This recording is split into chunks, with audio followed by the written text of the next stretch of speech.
taken today. We're just discussing. Okay? So Robin has given us, that white sheet is the same as the green sheet that was in your packet, Yes, if you've gotten your packet already. and those are online too, if you Right. need to look at them. I heard maybe y'all haven't received them yet. Okay? So I think we just go down the row in sections here.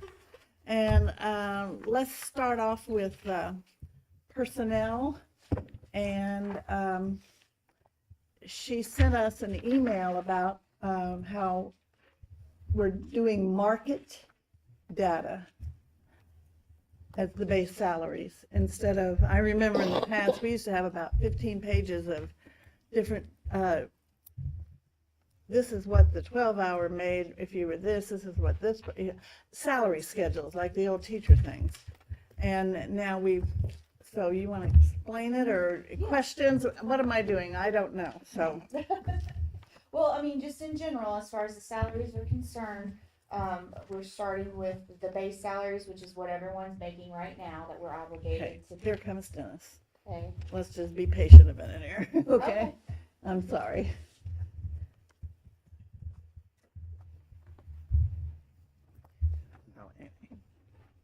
I'll pull up, and I don't want you to have to explain it 2 times. Yeah. There's a doorbell? Or is that somebody driving up? I think. Yeah, it's the front They door. know. There's two The front different- door, so they yeah. know where they're coming in. Good morning. Okay, we were just getting started on personnel, sir. And we have a up-to-date budget there, draft for you.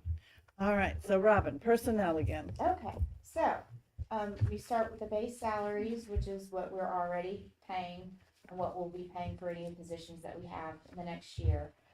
For existing staff, or really for anyone, we had to do, we revisited the markets, the compensation study, and had that updated, so it did adjust the pay ranges for the positions.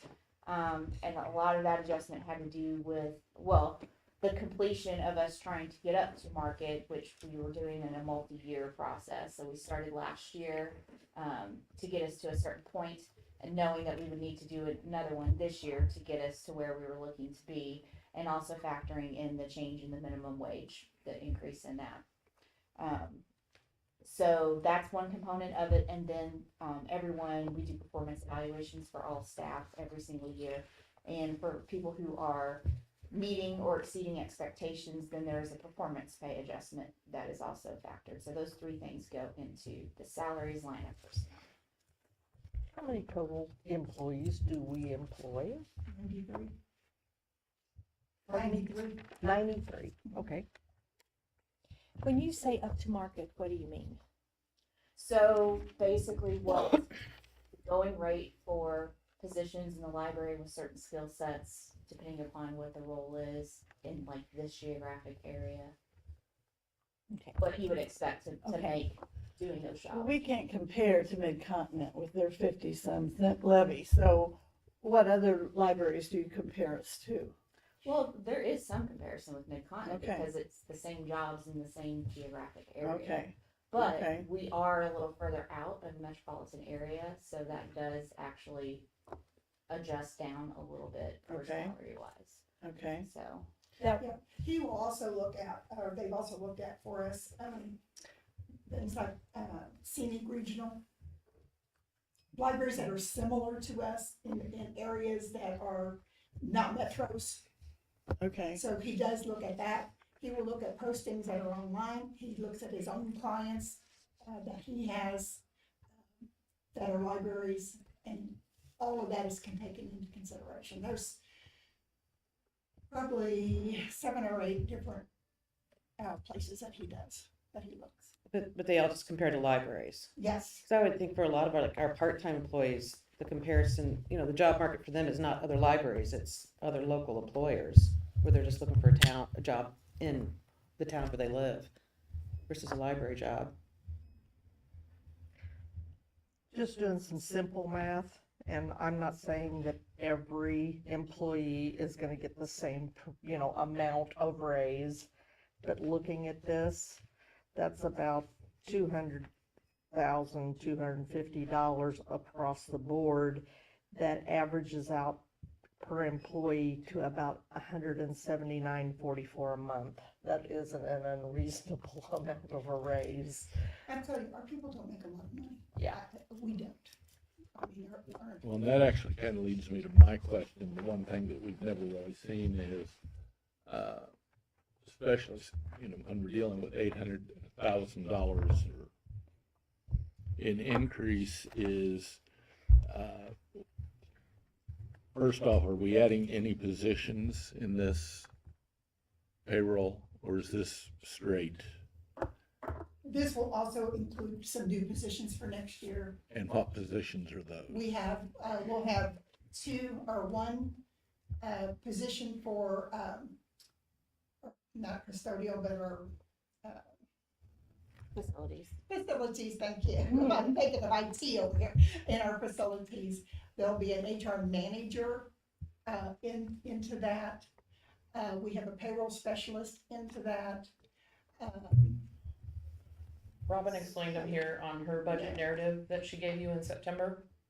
So the number of employees will be going up from 93 then. There'll be a few, yes. There'll be a Right, few. so There's it'll not even be less. A lot added into there.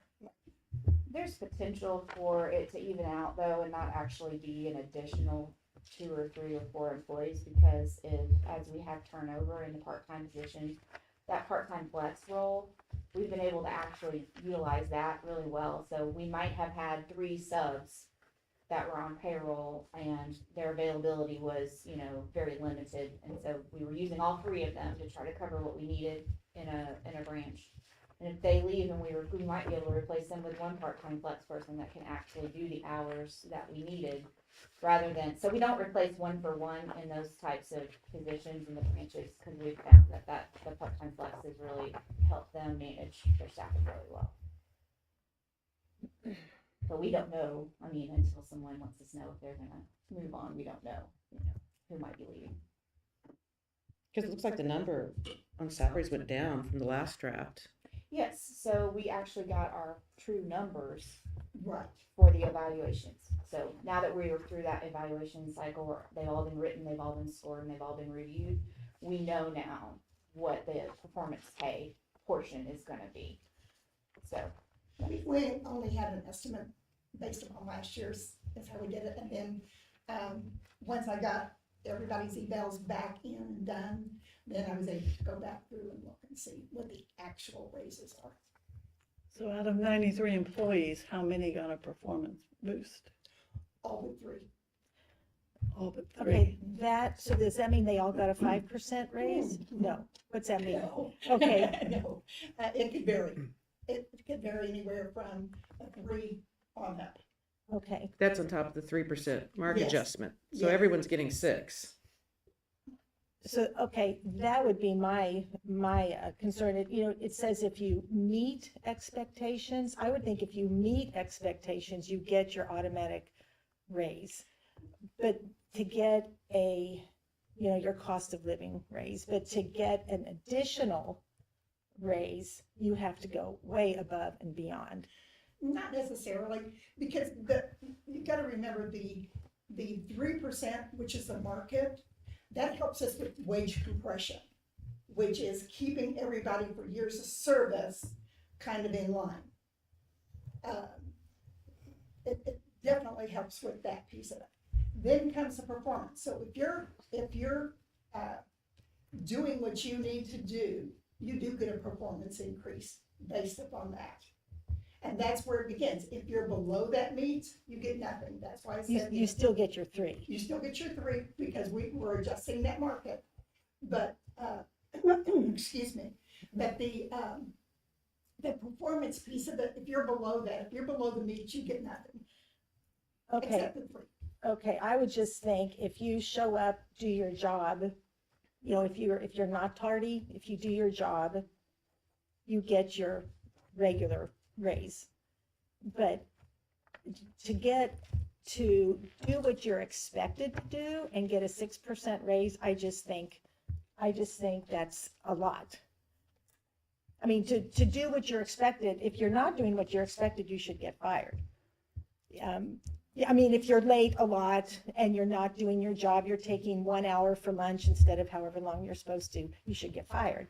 But if you're meeting expectation, you should then get that raise. And if you go above and beyond, then you get the additional.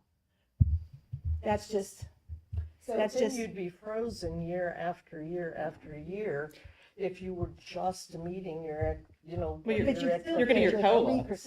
Yeah, there's still the 3%. Yeah, There's two so- parts, right? The 3% COLA, But it's not a COLA. You Well- just wanna make sure we use the right term. Right. a market Because it- adjustment. Yes. So you get a 3% if no matter what. But then if you meet Just expectation. this year, because, so the idea is we get to where we need to be in market pay, and we don't have to do this every single year.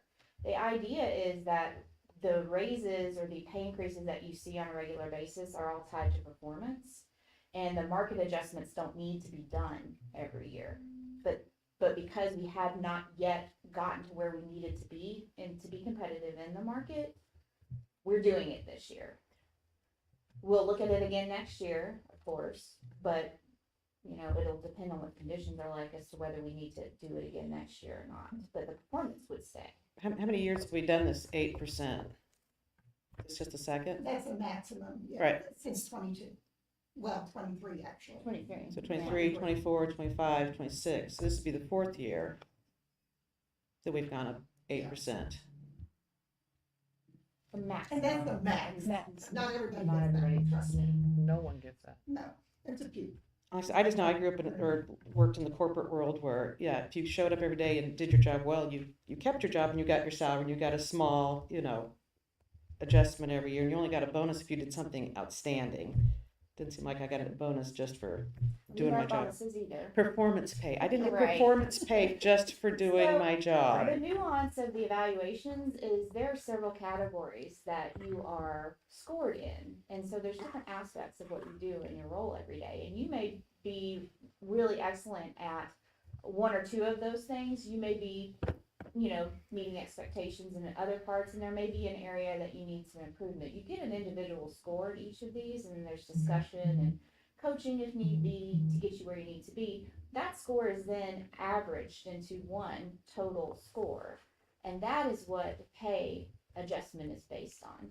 So if you're fantastic at customer service, which is probably one of the most important things our frontline people do, but you need to work on your time management a little bit, then we still want you to be able to feel valued and that, you're getting recognized through your performance pay for the excellent work that you're doing. And we're gonna work with you on the other part to get you where you need to be.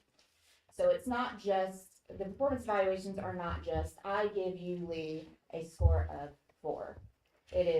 There's different aspects, and it depends too on if you supervise people or if you working at administration versus working out in the branches.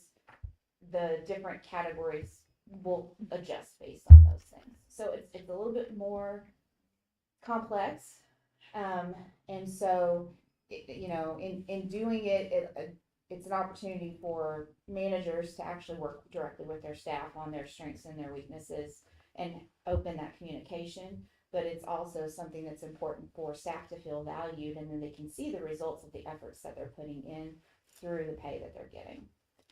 Is there a minimum time they need to have worked? What if you hired somebody in mid-September? Are they gonna get the same amount of performance? No. They don't Right. get a performance increase if they're hired after July, Okay, okay? that's a That'll good, come that's for- nice to for know. next year, yeah, that'll come for So is that next one year. of those three? Is that the those three people that didn't get one? Is that? No, that is not the reason. Okay. All right, so the ones that didn't get it for not, because they're not meeting it. Correct, So we are coaching them, Yes. we are counseling them, yes. are we pushing them towards the door? No, we're trying to push them to perform. Okay, okay, Because they're capable of it. I'm just sometimes thinking Right. about teaching, they push them towards the I know. door. Yeah. No, Yeah. trying to push them to perform.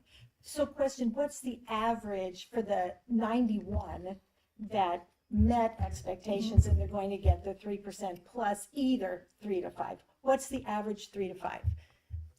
Like, how many got Amount? 5? Yeah, Oh. what's the average amount? How many got 5%? How many got 4? How many got 3? What would the average be? You're gonna have more in the 3 and the 3.5% range. That's probably over 50% or 60% is in that range. Mhm. And then you got the other two ends. How did we project salaries on, in other words, I know that, for example, the Harrisonville branch manager is leaving. So did we project the salary for that position to come in at what she was making, or will they be coming in at a lower level? They'll be coming in at the entry level for that position. Or if they have, maybe they've come from another library that they've been a branch manager at, then it could be slightly higher. That's why we went to the ranges, because we have that, it gives us the capability, if we want to pay for somebody for experience, and usually it's not a whole lot, that we have that ability to do that, so that you're not bringing them in at that entry. They would more than likely come in at that entry level for that position.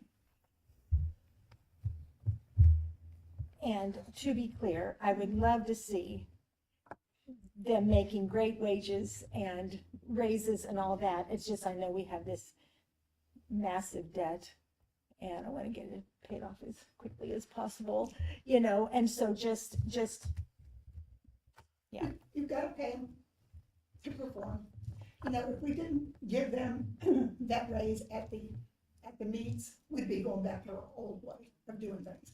Because we said 3 years ago that, hey, you perform, you do your job, and that's when you're gonna start getting a percentage of increase. Is that meets part. So if you take care of your people, they'll take care of us, and they'll take care of our patrons, and they'll get out there and they'll perform, and, excuse me, and, you know, we'll have the money, I bet, to pay off that debt. Has our turnover rate been better these last few years, worse? For the most part, it has, it kind of goes Steady? in. Is it steady? It goes like this, it's pretty steadied out. But there's some, like this past, few weeks, we've had a few that have left for other reasons, you know, like Karen's retiring. Just a couple that have left for other reasons. So sometimes you'll get a spike in it, in turnover, but for the most part, it's been pretty even out.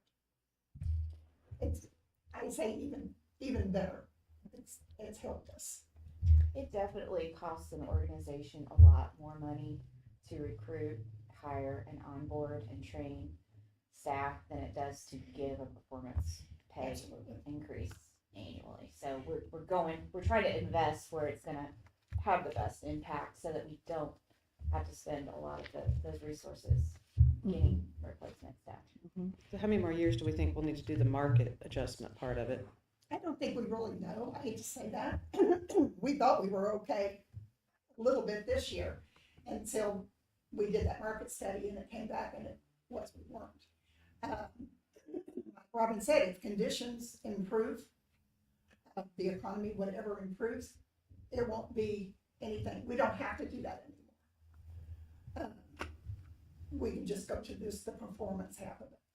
So this year, we're positioning ourselves that we're not gonna have to do it again next year.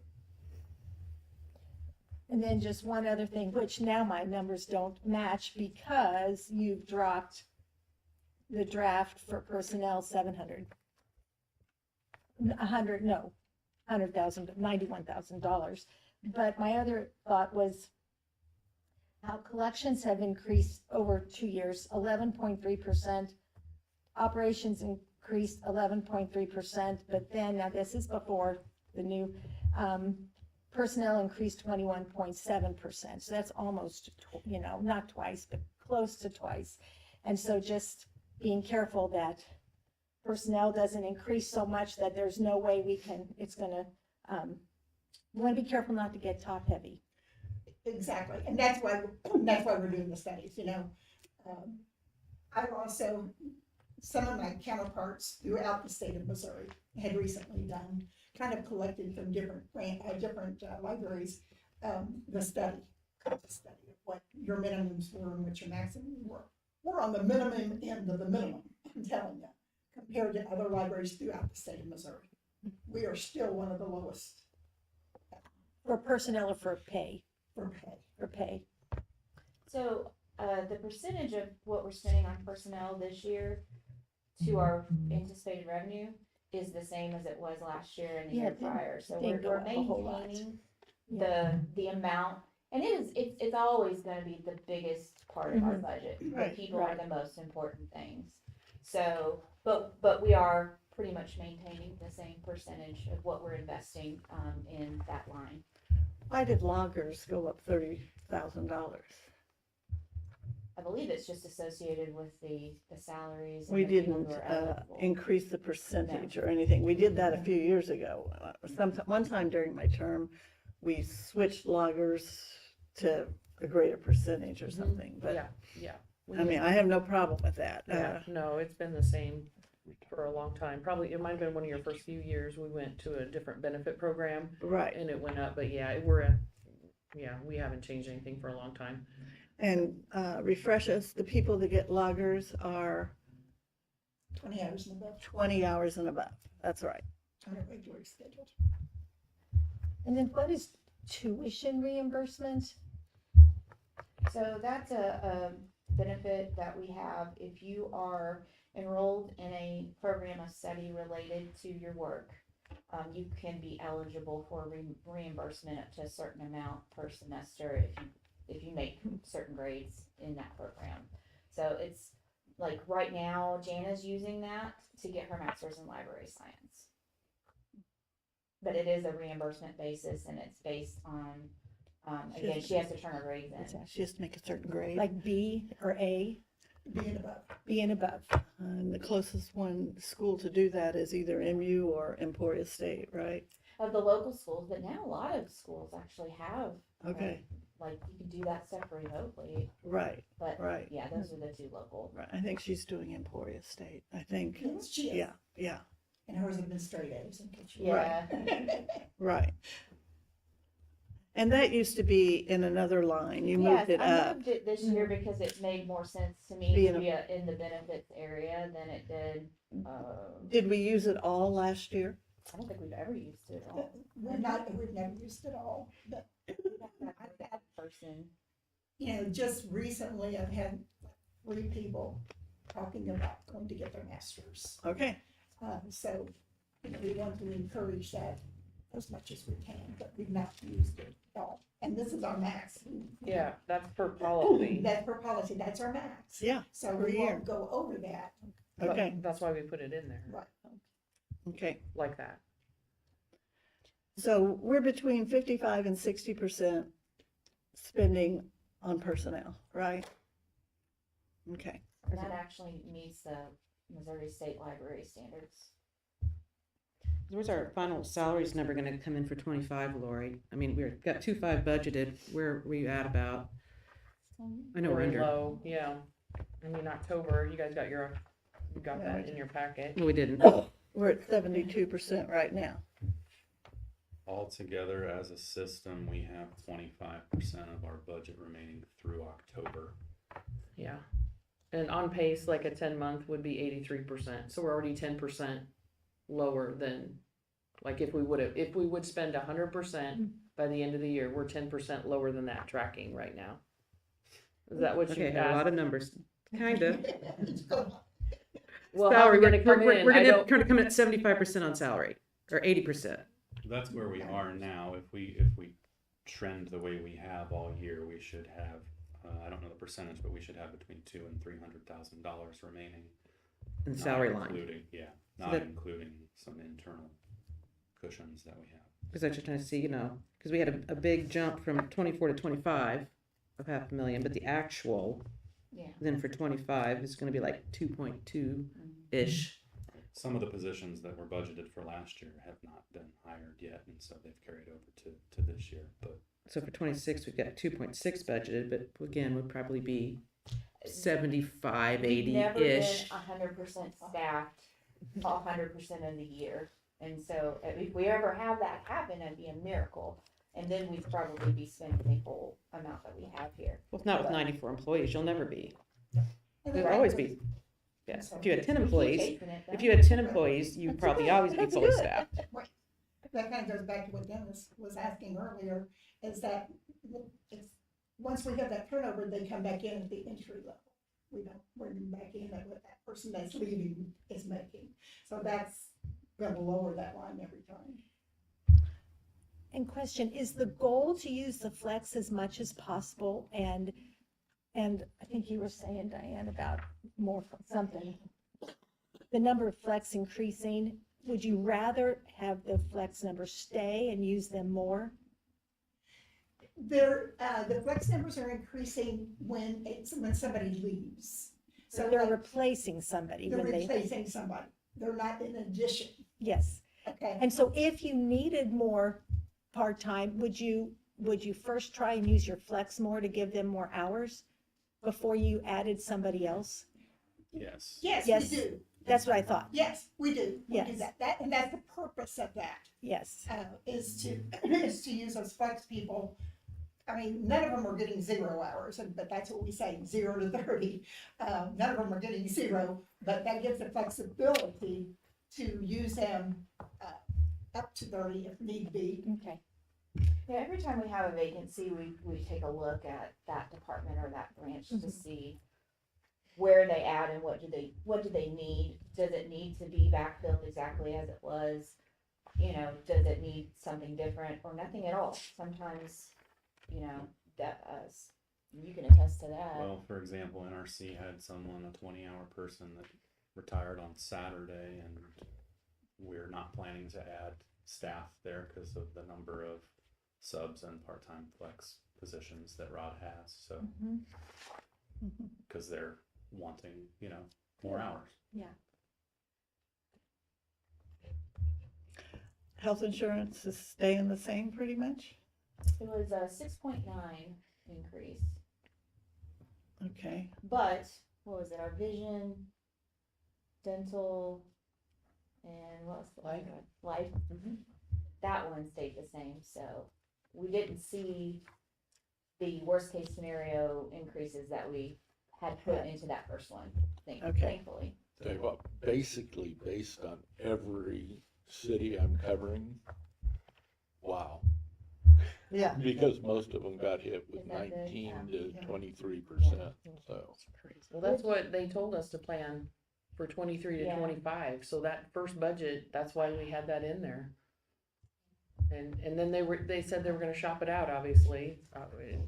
They said anything over 10 or 12, we'll shop it out for you to try and get it better, but that's why we had that in there. So yeah, we were thrilled. I think I was dancing as good as I could. Yeah. When I got that news in there, running into Robin's office. What company do we have, just out of Blue curiosity? Cross Blue Shield, Very good. but that's also based on our group Mhm. and policy, so the number of people and the type of claims that we've had so far and what they're projecting will be like next year, so. Because we could change plans to save money. Not this year, I'm sure we've signed stuff for this year. We're not gonna find anything better than that. Like with Well, a higher for deduct, with like for a next higher, year with a we higher, could. yeah, not for 26, Yeah. yeah. Well, we have 3 options. No, I just meant, like what, the cheapest plans are $2,000 deductible, right? Uh-huh. So you're saying stay with Blue Cross, but look at another. Yeah, I didn't know, Oh, okay. increasing the deductible amount. Oh. To lower insurance costs, because I know I contacted the county HR person just to see what the county insurance looked like, and they run a higher program. So they have a $2,500 deductible, so it's cheaper for them. Okay. It's like $150 per employee per month, cheaper, just going up a little bit on deductible. But I know we can't change that for 26. Yeah, it's too late to do that. Right, For this year. but something to think about, in the future, we can raise the deductible a little and save a lot. When, this is just off the top, when you're looking at insurance and other things like this, do you ever bring in a selective group of employees and that use our insurance? Are they getting what they need out of it? Or do we not do stuff like that? I don't know. Yeah, we never have, doesn't mean we can't, but we never have. Okay, It's been very good, positive feedback from it. okay. Because we do give different options there that they can do. Do they have to take insurance? No. No, okay. Do we pay for the full amount of the premium for Yes. each employee?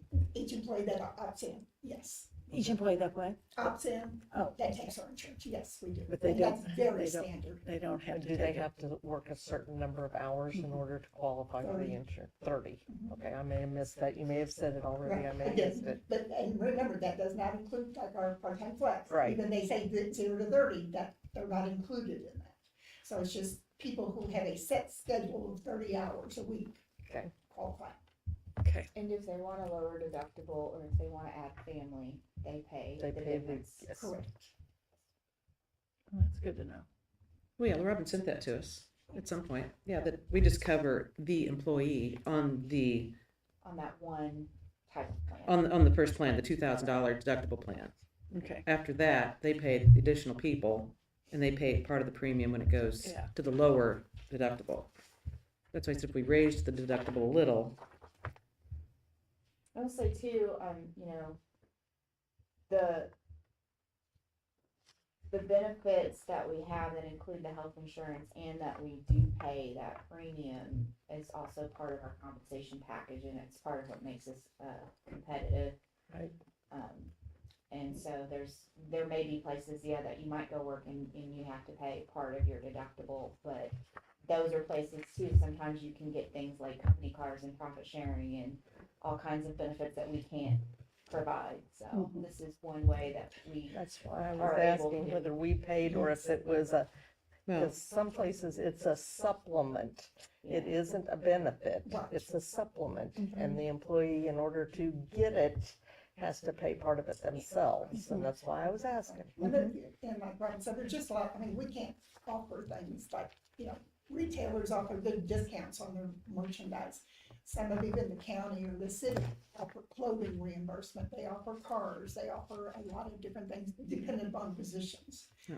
We can't do that, this is our benefit, this is, yeah. I don't think Cass County is offering, cars or anything. but- oh, yes, they are. Well, if you're The city is. Cass County, I'm talking county, like, County's not, county, because the library's a county entity, like Cass County. Right. Yeah, no, not not. comparing to Harrisonville. So, the county, coverage, they don't pay for dental or vision. The employees cover all of that cost. But the county does chip in a little bit for family coverage. So that kind of, you guys, I can show you guys if you want to see it. So it's hard to kind of compare apples It is, to apples, because we're just paying one set amount. correct. For And they the- have a yeah. lot more employees than we do. Yeah, 'cause That we're makes just a paying huge difference. One in amount for the what- employee, and then they're paying a little bit for the family. I mean, they have over 200 Yeah. employees. We have 27 on our plan. That makes a huge difference on what's available to us. Yeah. We only have 27 on the plan? Yes. Oh, wow. 27 eligible, 23 take it. So that's a lot, then, goodness, yeah, That's a huge difference that's of a huge, yeah. what they can offer for the county. No, I'm saying it's a big cost for 23 people. Do other counties have a consortium so that different entities in the county can all join together into the same health insurance? And we're not part of the county, so we levy our own tax. I know we do. So we don't have anyone to be in a consortium with. Or, State Well, library, like- nobody like that has it. Okay, They but don't- like they- schools do their own too, but there's still consortiums across the state that put together A schools. pool of some type, yeah. schools of, Our state does not recognize that, because I had to call them, for something else in relation to something like this, but it was, because we are our own entity, we cannot be combined with anyone else. We can't be combined with another library anywhere, if that's what you're asking.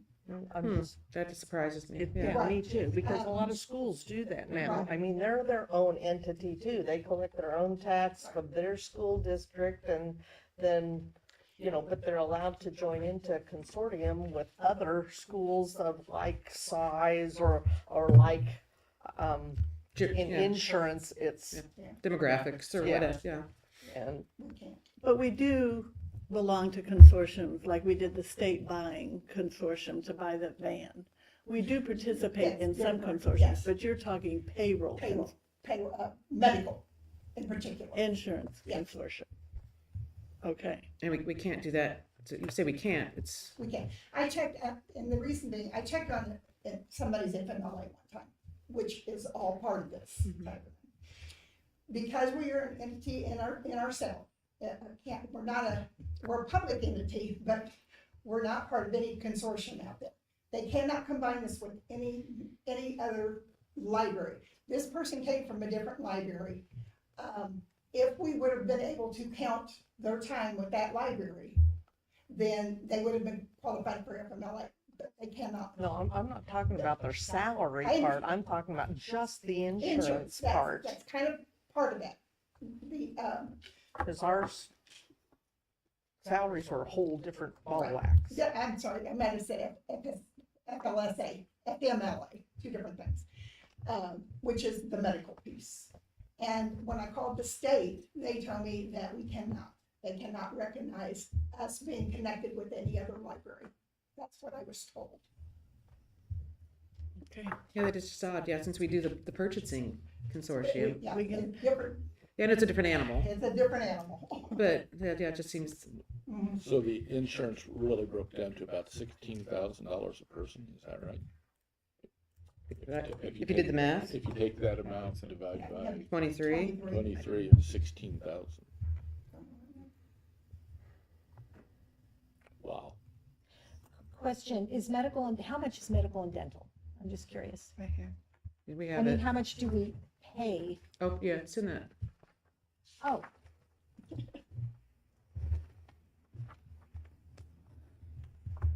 We just pay for the employee. So it's $150 a year for men. You have better mail than we do. okay, so from, Is that your new packet? I didn't know. This came this was Yeah, I a got couple ago, last Yeah. month. last month, I think. Yeah, we pay $894.84 a month per employee is our cost. Do you see that second column? I see it. Per month? Per month?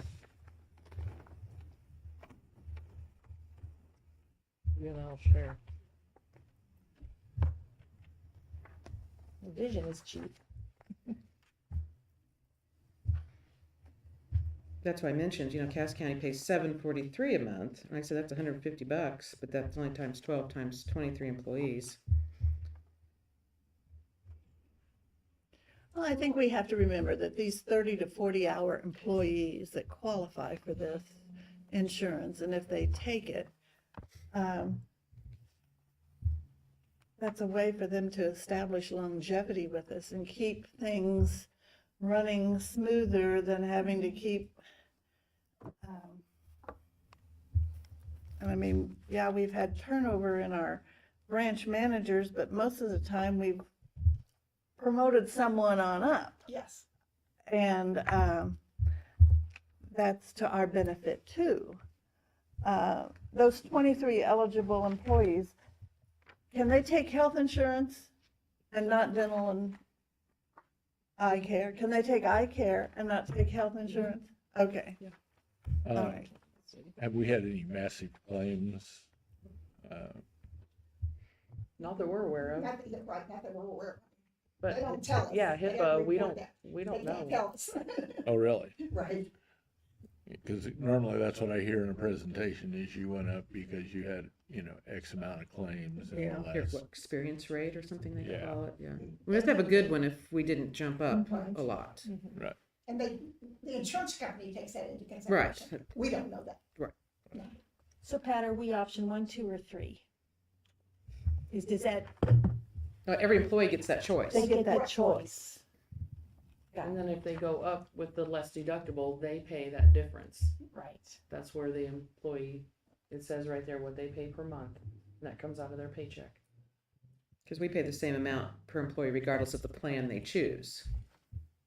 So they choose a cheaper plan, cheaper to them plan, they pay more. That, I said that backwards, but yeah. Yes. If their deductible is lower, There we they go. pay more out of I- their I- own pocket I to knew- be covered. I knew it wasn't right when it was coming out. We followed you. We followed you.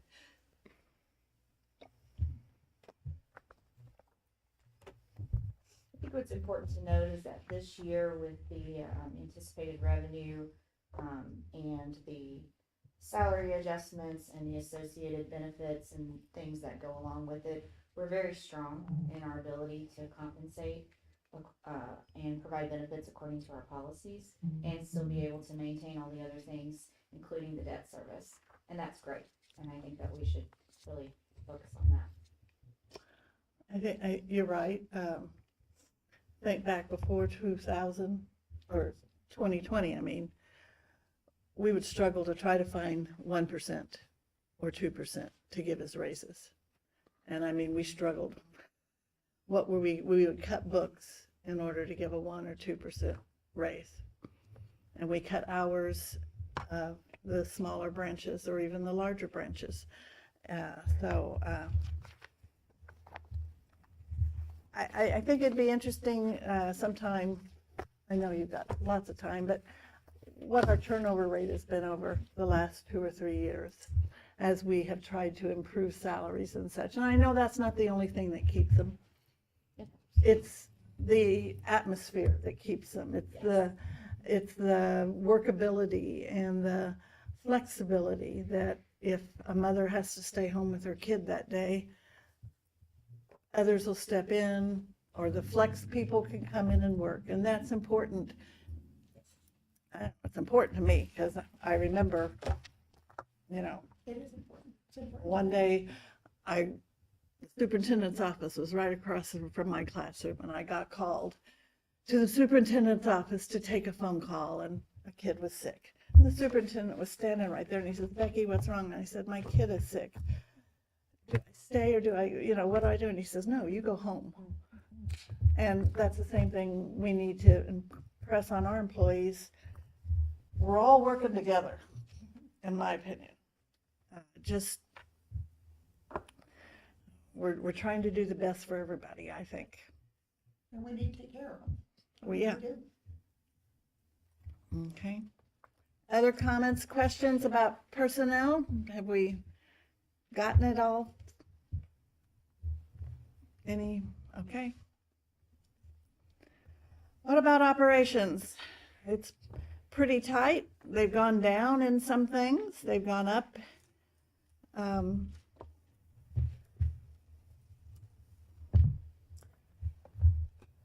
mean, I'll just do a brief overview Sure. for you, or you guys think if you've got any questions about anything, but, Yeah.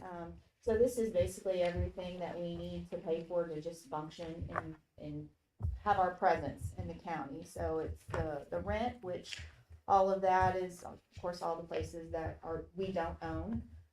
We've got our rent based on our leases and things, projected there, the utilities, as I mentioned before, we took what we've been paying in average the first 8 months of the year and use that to calculate what we project we'll pay next year with a 10% cost increase on it, just in case. It's got a few little things in there and utilities. We want to get a couple of phone lines for the assistant manager positions that we didn't have previously, and so there's an added cost for that. And the building maintenance,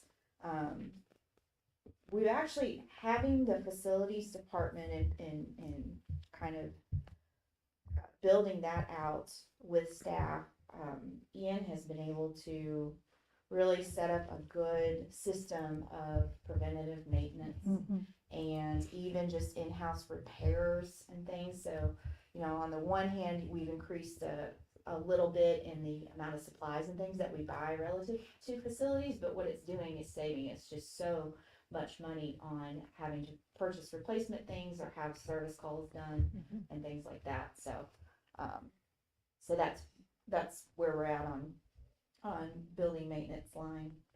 And then supplies again those are your general supplies, paper products and cleaning and copier paper and toner and pens and pencils and things.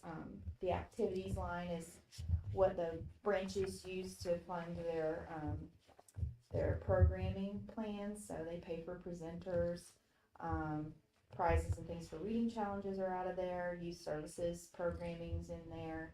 Movie licensing that we have to pay for if they do any programs that are related to showing a film.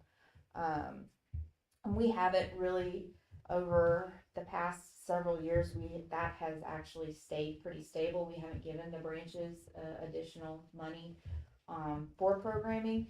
They're actually just very, very good at planning and being frugal and utilizing their funds. But things like it seems like everything these days, the increased costs are kind of catching up. So I did adjust that higher this year for them so that they'd be able to maintain and maybe even be able to get a few more like presenters in.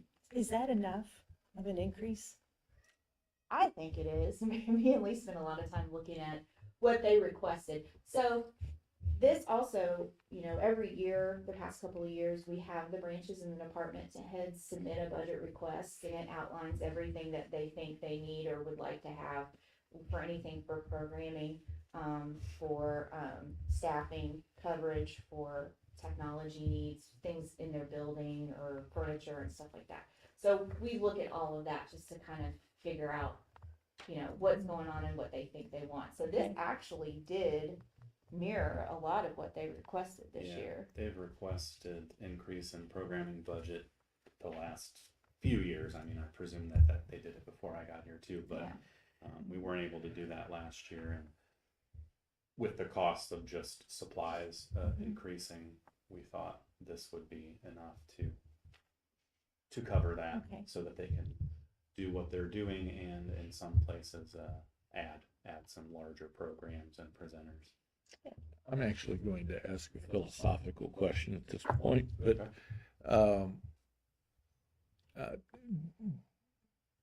do we feel like the activities that they're doing are well-rounded, or I'm really not sure what my phrase is, but I know that a few years ago they did some creative thinking on a couple, three things. They had a breakout room or whatever, an escape room, and I know that they had a painting with Bob Ross, which I actually wrote about because it was so entertaining, it was unusual, and I really haven't noticed things like that. I mean, lately it seems to, we're doing the youth programs, the teen programs. Am I missing something, or have we maybe not have been as active in more general population-based type stuff? I don't know that we've veered too far from what you're talking about. The larger branches have a capacity to do some of the larger programs, but Harrisonville and NRC both did escape rooms this year, and actually, was it that Elizabeth worked with? One of the South branches did one too with the help of staff from NRC. So they're trying it. The smaller branches do tend to stick to programs that they know work, story times and coffee and conversation. And but no, this year we on a system level, youth services, whether it was Scott earlier in the year or Jan and now, since they've changed positions, have paid to bring in storytellers and musicians that go to all of the branches, or as many of the branches as want them. So, and for the most part, have the programs been pretty well received, or I guess there's probably always a dud or two, but yeah, I mean, it's a little hard to predict because, day of the week and time and weather play into that. But when we had, say, Marco Polo is a musician that does kids programming, was very well attended at 4 of the 6 branches, and then at some, I think maybe it was here where they just didn't get any turnout. So whether that's marketing or not, but overall, yeah, it Are was you successful. asking about like more adult type programs? Well, yeah, I think, but across the board, I was just kind of curious, and, uh, and to be perfectly honest, maybe it's because I heard about them more in the past, which owning a newspaper, I would like to think that we probably were told most of what's going on, but, City person. Well, I being guess- our marketing person, that might be. I guess that didn't help. But I just, I'm supportive of that, is what I'm wanting to say, is creative ways to, utilize the library, learn about it. And, if we're just running the same youth programs and stuff, that's fine for one thing, but I guess I would say I would really encourage some creativity and some, some thinking. In the grand scheme of budget, that's not a real high cost there, and Well, if- later today in this room, bingo for books is happening, and that's a big one across the Big one here. branches. Well, they've done it. I've seen it done for different age groups, but I think today is an adult one. So yeah, that's one that's big. Watercolors by Marcia. She does a regular thing at NRC, and then there was another watercolor person that did something at Garden City this last month. There are, and some of our range managers, Rod is very adventurous, and he is very creative, and he really likes to try all kinds of different things in the realm of adult programming. And sometimes they work out and they're a big hit, and sometimes they're not. But he's not discouraged, and that's good. So. I mean, I guess what my observation is I encourage that, and again, if what we got to do to, I think involvement where the library is thought of more than just a place with books. It's I do think promotion will help that, and without having Danielle for however many months now, I've been able to put some of our bigger events on Facebook, but I haven't done as much as our marketing person would do. So it's fallen to individual branches to kind of advertise their own things on their own Facebook pages. So having someone in I place will to do point that I will point systematically. out that there's other avenues of Oh, sure. getting the word out than Facebook. That's just what a lot of our patrons use so we've kind of gravitated towards it. But even on our own Some of website. us still read a newspaper. Right, Dennis? Yeah. I read your newspaper online last night, so. So to last year, what percentage, or this year, what percentage of programming are we using? Because I would say that's a number I'd like to see increase, because it's important, I think. Are we utilizing that one? Oh, that one? Are we- That one usually gets used Are up. we, or Yeah, did we get yeah. used up? I'm Almost hoping that's the answer, that 100%. gets used up, and we, Yeah. and on the marketing part, I'd say, I feel like I see as many marketing emails as I did before, or not emails, but posts. Yeah. You're doing a There good are some job that then, are Lee, because I automated. see, A robot did it, but okay, well, take the credit, but anyway. yeah, as far as programming budgets, I mean, half of the branches have already, they get prepaid Visa cards to purchase supplies and pay for things with, and half of them have already taken their final dollars to pay Santa and Mrs. Claus for their December program. So So they have enough through December. most of them do. Because that's yeah. why I'm wondering this, I know that they already turned in their figures for next year, but if that's enough, that just does, I mean, for all of our branches, that's. It doesn't seem like much, yeah. Doesn't seem like very We're wanting to much. bring people in, I would say let's do more, invest in more programming. We've talked about that strategically, finding larger programs that, they make good use of what they have. So we do have a They lot of must. They have, crafting programs, and Drexel does how am I going to reuse this thing to make, with kids and teens to make something fun. So, that being said, yeah, they're going to be asked to take the extra money and find larger ways to use it than just adding more craft supplies. And if somebody came to you and said, hey, I need another $250, That happens at the end of the year, and there's some in another branch's budget that they're assigned an amount, but it all comes from the same pool. and don't some branches, like maybe Archie and Drexel, might share, do they share programming at all? Sometimes if they can If, plan it if out. they can plan it, that they Mhm. can go here for, and then an hour later go there or something like that? Often the presenters will say, you know, for it to be worth my time, I would want to go to 2 or 3 or 4 locations, and then that reduces cost for each branch, so they cooperate in that way. I think I would really say of all the line items that I've looked here and all the other stuff that I've read, this is the one area where I would say, you know, if we have an opportunity to be generous and stuff, and I am talking, I think I am talking about adult programming. I would like to see some things that my wife and I could come participate in, and so anyway. Because we always talk about the role of the library evolves all the time, and Yeah. beyond information, evolves to entertainment, socialization. Yeah, it's like a place. Right. Like, not home, not work. Exactly. but So, destination. to Yeah. invest in more programming, Yeah, can do that.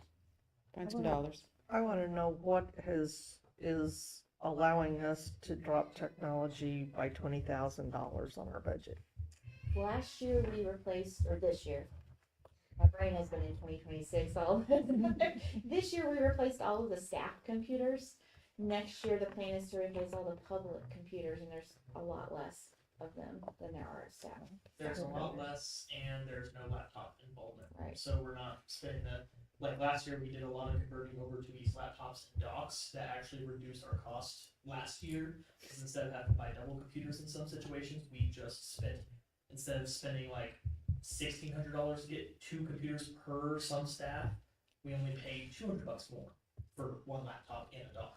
Okay. And then this next year is just all desktops, so it's a very set standard amount, and it's less. Okay, well, it just seemed like we went up a lot between 24 and 25, and then it's the biggest drop we've got. I mean, so There's I some wanted to make natural sure we were fluctuation. covered on what we were doing there. With the plan out of the timelines of what to replace when, there'll be some natural fluctuation just because the amounts do kind of fluctuate and the devices fluctuate. Like this next year is all the patron desktops. The next year is the thought that it would be great to do the meeting room laptops at that point. So there'll be natural fluctuation per year just because the amount and what they are. But this is one of the years where it happens to go down. And it just makes sense to do this divide here, because it is a close enough divide, but it just didn't make sense to do some of the patron computers, but not all of them. Okay. It kind of just would get a little hairy if we were to try to split it in a different way. And our automation company that we're using is less expensive. Is that why that Oh, one's going yeah, down? considerably. Oh, so automation support has a lot of different things in it that basically all support our ability to circulate materials. So it's like our membership in Evergreen and the courier service and all of those things. And what changed here was our courier had us classified in a certain way, and they redid all of their classifications and the dues that are associated with it, like the type and size of library and usage through the courier service. And our classification changed, and it reduced our cost Okay. to participate. So everything else either stayed kind of the same or went up slightly, but that went down by such a large amount, it kind of just offset everything. I have 2 questions. Technology, where do we have, I know we have a set of laptops at Garden City that the foundation bought, That's I correct. believe. We have a set of laptops at Harrisonville. That's correct. Do we have a set at the NRC? We do at NRC and we do here as well. Okay. And we were looking at even adding Archie as a possibility in the future. Would 5 work for them versus 10? Yeah, Or something, definitely. and the same at Drexel? Yeah, definitely looking at different numbers for different locations. Like I actually have looked at bringing Harrisonville's numbers down a little bit, just because we went 1-to-1 when we initially started that, with how many computers used to be in that room. Right, I'm right. finding out we don't need to go quite to that extreme. But then like here and NRC seem to have about the right amount. They're between 14 to 16, Okay, and then Garden City's at. We actually added 2 to Garden Okay, City. so because they're they up to had, like, 12. 2 staff member computers that were the same model and Okay. added to that part just because it worked. okay, So they're at 13, I believe, right now. I could be one off. okay, But Okay. yeah, it would be different numbers per location. It definitely factors on their size of building. I mean, some buildings can't even have more than that. okay. And I have a question about professional services. 24 and 24 professional services jumped considerably because that was the start of the lawsuit. And we were dealing with multiple attorneys, and we've never really used more than about 50 to 60% of it, which I think is great. If things wind up in January or February, we shouldn't come close to using that. Am I correct? Unless you know something I don't. I don't know anything. So, Ideally, no, I don't see that we would. Well, good, I let's think- reallocate some of that Yeah. then. Let's be proactive or right, I mean, if optimistic. we very rarely ever do a budget amendment. Mm-hmm. We haven't done one this year, I don't believe, have we?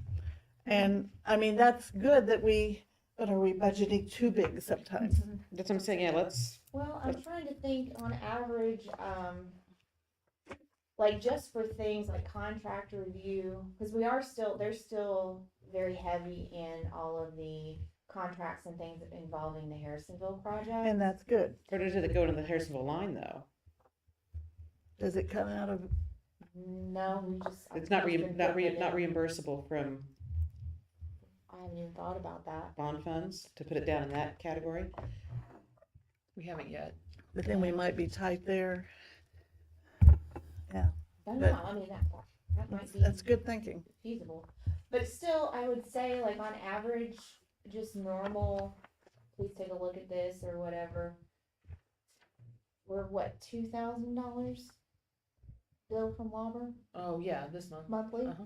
Mm-hmm. So that'd be about 24 if we wanted to make it 30 just to have a cushion. I would say No, that, I don't want, that would I'm not probably- saying cut it today. oh, Oh, Let's- Well, let's stick it on programming. yeah. Well, Can we, I'd rather- all right, can we lower it by 15 and move that 15 to programming? Can we wait till the lawsuit's done and then make an amendment? Come on, Lord, be Right. optimistic here. Still- Okay. No, no, Okay. no, not when we have a pending lawsuit. Okay, There's no way. all right. And then I I'd said be I had willing- 2 questions, but I I'd be had, willing to make, I mean, we can do an amendment, that's fine if we think it's wrapped up, but and, I don't think that's responsible to do anything. and our,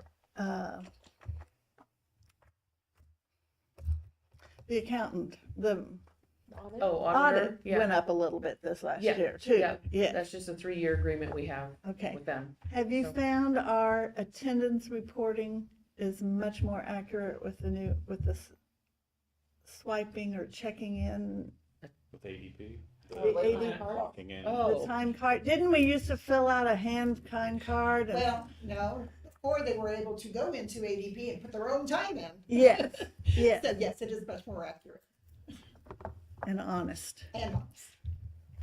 Because Okay. the only person that can change the time is the manager. So once you clock in, you clocked in.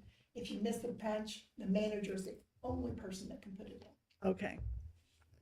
All right, because in my opinion, we'd had problems with that in the past. Okay, Venture to say. and what does that cost us about to use that system? Well, funny you say that because we've actually been paying for it for a long time. We just added the time clocks. We've been paying for time and attendance. We added the time clocks last year. And that was about sorry, 1,200 a month? 1,200, I Mhm, think it was 1,200 around a month. 1,200. Okay, We put that under equipment. one time. I believe. No, that's Oh, not. a month. a Because they month. have to, they monitor it for us, obviously. And that comes out of automation support?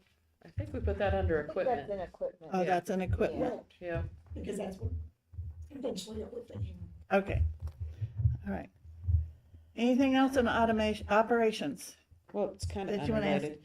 Back to the project, I know we passed the resolution so we could reimburse ourselves once the bond issue. Have we reimbursed ourselves? Like all the expenses we had before? No, not yet. Not yet, okay. Nope. When do we do that? And I don't know how much that is, probably not a lot, but I don't know. I I don't would have the say- figures in front of me. I would suggest that we don't, because we Okay. have the means. if we don't need to, Right, okay, because I knew we just remembered we passed the resolution so we could. right, and that protected us if we needed or wanted to. Okay. I don't prefer that we do, but if Okay. And I don't remember how much, I would think the number's not that big either. It's not. Yeah. It's, I had it figured at one time. I don't have it in front of me. Yeah, it's but- okay. Okay. I just hadn't thought about that till. Yeah. Okay. Okay, I have a question. Professional development went up a lot in the last few years. Okay, so Robin, did you say what you wanted everyone to be able to go to, not everyone. no, I mean, would it be the 30 to 40 hour people? No, okay, so who? No, so like for Lee and I, so Public Library Association conference is only every 2 years. It's only in an even year. Okay, So this next year, they're having it, and so this allows for he and I to go to that, and for he and I to go to ALA, which is the national conference. It would allow for, Zach to go to the Mornet conference. what's that mean? So Mornet is the, well. you wanna explain Mornet? Yeah. Oh, okay. Yeah, Mornet is Okay. our, I thought it was Mornet, I thought you said Mornac, and I thought, what's Mornac? Okay, They provide our internet connection. yeah, they provide the internet connection, a lot of, free services we actually go through and use. They also provide, discounted, functional programs and stuff, like we can get, security protocols and a whole bunch of other stuff for discounted or free. And they also they're the ones that got us all new, access points, switches, all the back end work. And so It they may just support provide- libraries and schools Okay. in the state. Not a Mizzou. okay. So yes, it would be going to that, the, Missouri Library Association Conference this next year will be in Springfield, and so that we have approximately half of our branch managers, and then like, the circulation coordinator, the youth services coordinator, Lee and I, we'd all be eligible to go to that. So, this also has our staff development day and any kinds of trainings like last year, we did the leadership training for all of the leadership staff, and we brought in a speaker for that. So this would be allowing, because I know Pat wanted to do something like that for next year as well. If we want to bring a speaker in for staff development day, they're usually several $1,000s. So this is just the plan for next year. It jumps mostly between 24 and 25 because that is when we started to dedicate money for staff development day to actually have where we could go off-site with all of the group and bring in speakers and, supply the lunch and things like that. Where previously we were all just meeting like in a branch and Okay. doing like potluck style. Then my next question is, travel and dues, what are the dues for? If you're going to one of the conferences, we'll pay for your membership dues because you get a cheaper Ticket. registration. Okay, It basically offsets the cost of. so then my next thing is, could you get enough from the MLA conference and not go to the ALA? Because those of you guys who've been here long enough, I'm not a fan of ALA. So could you get everything from the MLA that you needed? MLA is pretty much geared more towards frontline staff. So I actually don't tend to go. I went when it was in Kansas City just because it was in Kansas City. I don't usually go. There's not a lot for administrators to get there. I prefer PLA personally. What's PLA? Public library. Oh, okay. I get the most out of PLA, but I think you really do appreciate ALA. Could you get enough out of PLA? It's just such a, it's certainly more focused on public libraries. It's a nice conference. ALA is sort of a massive event with sessions on topics that you wouldn't have even thought might might exist. So you can find random, very helpful things at ALA. PLA is much more focused on what is happening in public libraries specifically. So ALA has things for school libraries and university libraries and law libraries This- that I wouldn't If I necessarily. could just make a request here, when you guys go to these conferences, would it be possible to give brief summaries Sure. to the board of, you know, this is what they went over, and this way we don't have to ask you the questions last year. We kind of get an idea of what it is we're gaining from it. Sure. ALA's in Chicago this year. That's a cheaper trip of travel, of airline or whatever. I'm supportive of you going to ALA. They're gonna find out what the newest books are, and especially in the children's and the young YA area, that changes so quickly what the focus is. And It's valuable in the vendor space too. Right. Because any potential vendors that we might wanna use for anything, they're at all of these conferences and you can go. So the talk to them. freebies that they have, I can get you, like, we can get you We'll tons get of you- book bags yeah. and pens and notebooks and Totes for everyone. coats for I was gonna say, I love conventions for the Yes, there's no shortage of stuff. Yeah. I do want to say the funny thing about Mornet is socks have gone popular. I'm actually wearing one right now. I see them, yeah. I'm wearing a branded sock from Mornet. Who would have thought? Well, that's fun. But I hear what you're saying. And I think they'll probably pick and choose what's best for our area. I mean, There's all sorts of There's ideas. all We still sorts have of to use ideas. our discretion as to Right. what we want. I to really do think- and not do. Well, like I say, really, if we can get a summary, then Yeah. if we're questioned or we have questions, then we can kind of understand what each one does. And, I mean, I think I understand the importance of going to all of them. I know they go to the But meeting. again, it would help if we They kind of did had meet an my idea daughter of, there. oh, Well, she okay, told me. yeah, I would have never thought of that, or I didn't know that. Sure. Yeah. And this also includes like Evergreen, so, you know, we've got Rhonda is very heavily involved with Evergreen, and now, Sarah Llewellyn is as well, so Oh, she's good. the chair of the cataloging committee. So they have, several times a year, they have meetings and retreats, and so there'll be like an overnight stay involved with that, so this kind of covers Okay. them to be able to do those things too, so. Okay, This is one of those lines I don't think, cause at least since I've been here, that we've spent all of it Okay. either, so. okay. Anything in Well, if operation? you're not spending all your travel expenses, you're not trying. We've got some managers that just would rather not leave town. It's Yeah. true. Okay. Collections, we've done some consolidating here, correct? Yes, so we basically, this used to be called materials, but that is very, a classic name for our collections now, since we have a lot in the digital space. So we did change that, and then we've made that first line, rather than separate print books from ebooks, we've consolidated it together so that, our staff that purchases materials can be a little more nimble and purchase where it makes the most sense and where the demand might be. So Hoopla is in this too. Good. And just a little background on Hoopla, because I don't know that I've ever actually kind of explained it to you what we discovered. So Sarah and I, like a year or two ago, kind of wanted to look into how are our people using Hoopla, because you can stream like TV shows, you can stream music, you can stream movies, you can listen to audiobooks and get ebooks all from it. And one of the popular things that they have is called a binge pass. And so like if you like Hallmark movies, there's a binge pass like where you can use your binge pass and you can have access to all the Hallmark movies and stream those. So I was like, certainly people are probably using this to stream music and TV and stuff, because we don't offer any other free ways to do that. But the way people actually use it is to stream audiobooks. And so we looked at, well, how do they use Hoopla versus how they use Overdrive and Libby, because that's another place that we have audio, e-audio.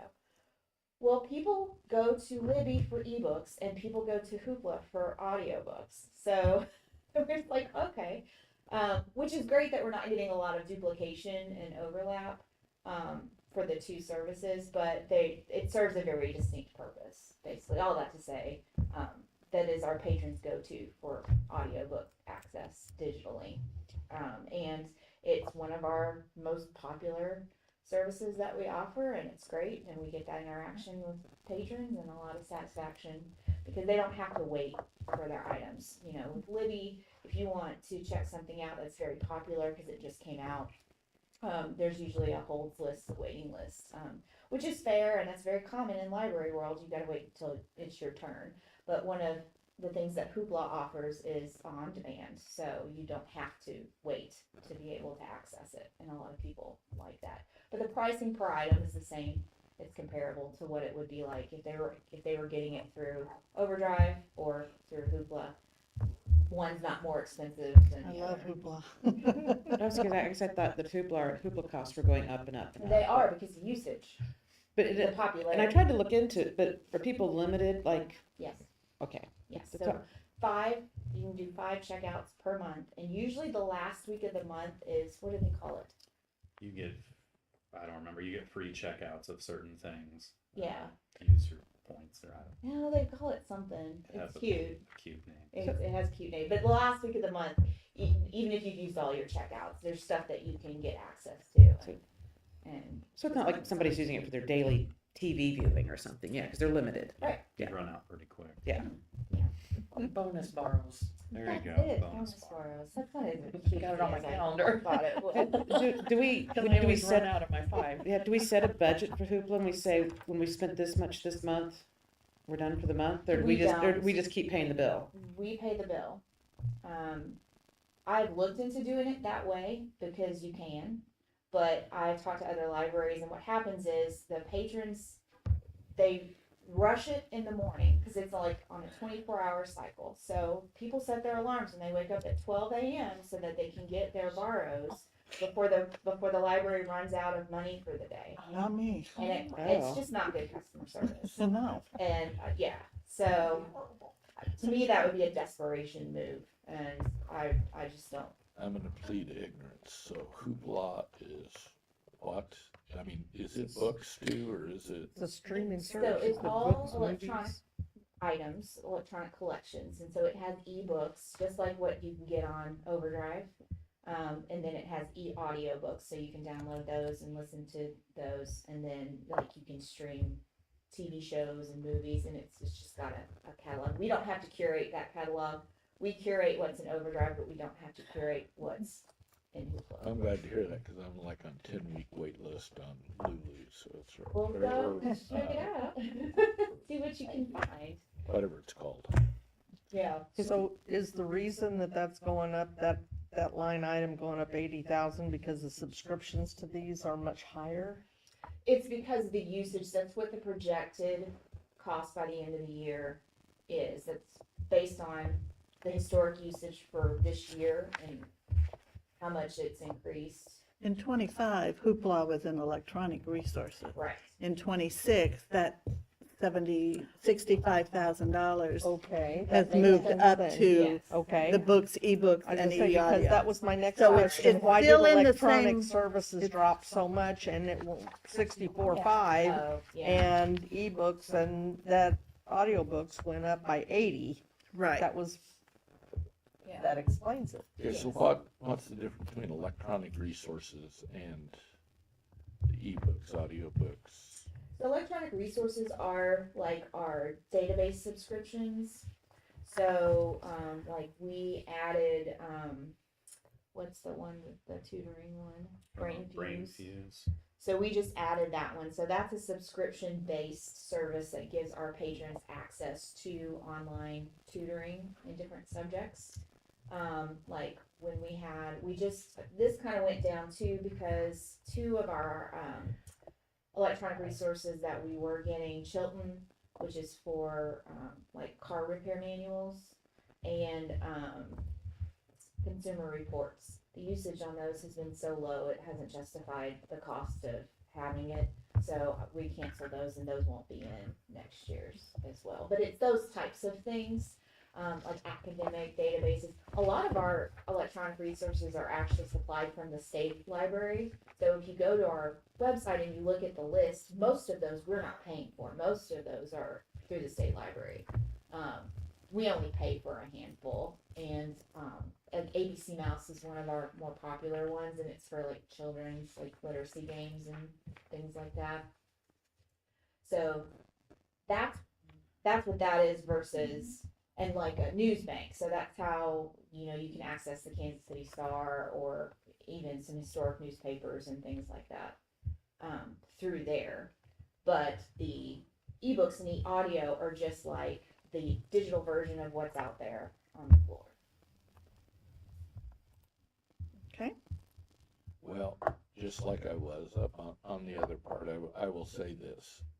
If there is a line that should always be more, to me, it's books and ebooks, because as somebody trying to use the library, I can tell you how frustrating it is to, you know, be on 10-week waits or whatever, and I do understand that, but it's a wonderful problem, but it's like, you know, a lot of things sound nice and all that kind of thing, but bottom line is books.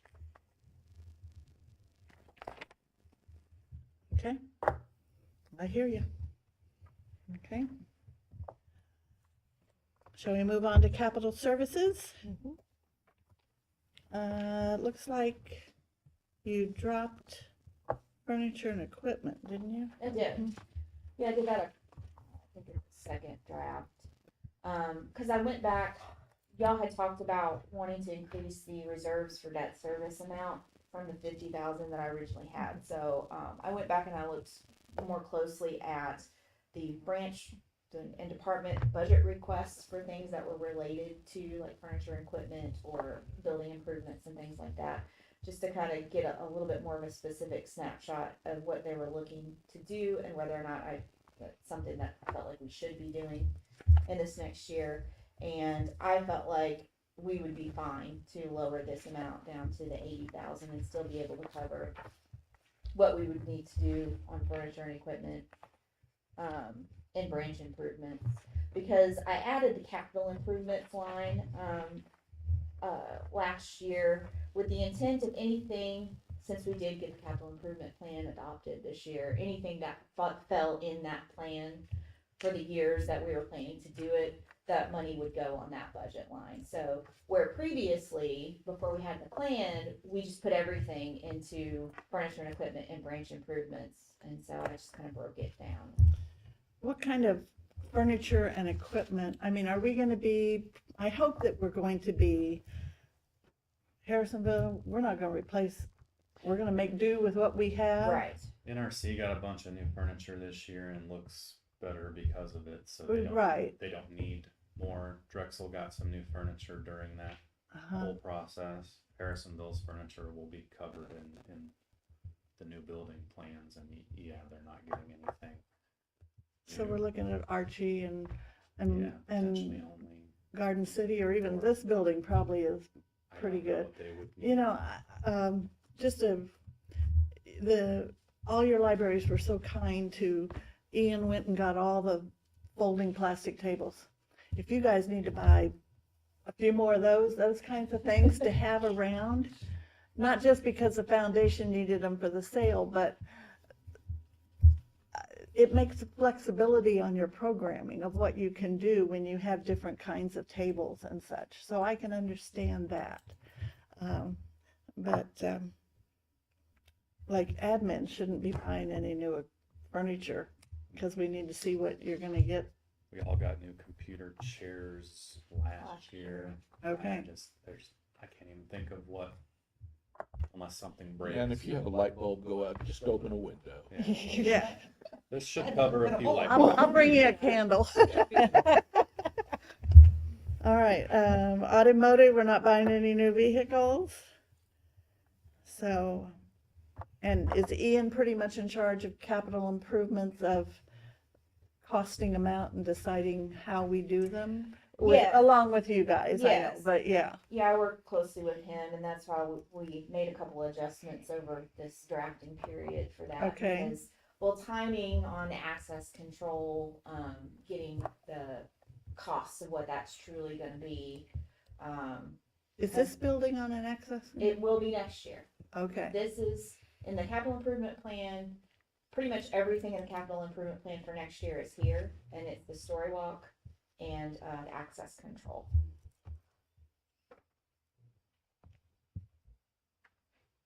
But yeah, he pretty much goes in and figures out the pricing and the timelines and things like that. can we do access control on buildings we don't own? If the landlord lets us, yes. Okay. Okay,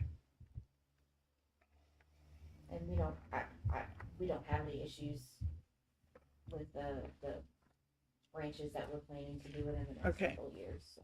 okay. Other questions? Comments? Well, I'm not sure where it falls into this, probably down in the reserve funds or whatever, but I'll just go ahead and jump ahead. Go ahead. When we did the bond, part of what, I remember discussing that part of that was to look for land in Raymore. Okay, have we got anything budgeted, and have we got any progress? I mean, where are we on that? I have really been trying to focus on the Harrisonville project to get it to the construction phase. So actually, it's funny that you mention it, because Todd at Navigate has been like, when are we gonna start looking at Raymore? And I said, hold your horses. I need to focus on this big project first and getting it to that point. So, other than the kind of scoping out that he did, I wanna say early this year or late last year? We haven't gone any farther on the Raymore. It's winter time in this building. We did, But do we have a line in money or whatever? I mean, is there some money set aside for that, or? Well, it's in our, The capital funds balance is, I would say, where that is. yeah, so anything that's not, it's not on this piece of paper. But, Yeah, and that capital funds report every month, we're looking at that 1.6 there. okay. We don't have that earmarked. I'm for just anything. wanting to make sure, because, that was one of the things that we decided needed to be part of it, and to make sure that Mhm. we're assuring people we're moving forward Yeah, in that direction, so. well, that's in the capital improvement plan, Right. right? So, and then that's what that money's sitting there for. So Okay, that's kind of where we're at this point. Right. So, very I good. was hoping that when we put that capital improvement plan out, that kind of like what happened with Harrisonville, if somebody would go, hey, I got land in Raymore that you didn't know was for sale. And I haven't heard anything from anyone yet, so if you guys but know anyone. who did you put it out to? Well, we worked on it for months, and But I published it, and I made, yeah. have you sent it to the development guy at City Hall? No. If I might recommend Wednesday at your meeting, might be a good topic in open meeting. Yeah. You're correct, Okay. All right, any other questions on budget? We did it an hour and a half. Do you have any questions for us? Okay, I know it's a lot of work, so thank you for your hard work. Yes. Thank you guys for being flexible and rescheduling. Sherry, you Appreciate can that a quiet lot. any.